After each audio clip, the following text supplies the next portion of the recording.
Untuk retargeting, kalau untuk TikTok Ads kita guna untuk warm ni dekat middle funnel, hot ni dekat bottom funnel. Tapi untuk Meta Ads kita gabungkan sekali warm dan hot audience ni dalam satu kempen retargeting. Retargeting bercakap dengan orang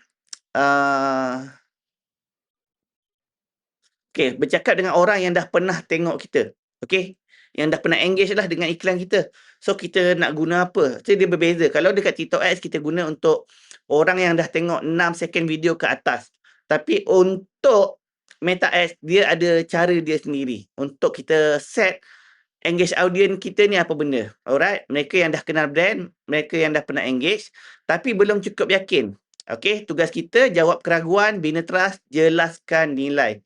Okey, kita kena jawab dia punya soalan-soalan ataupun keraguan dia. Konten sesuai, kita bagi education, testimonial. Okey, testimonial ni memang padu. Jawab Q&A dia dalam bentuk video dan berikan bukti sekali. Sama jugalah testimonial.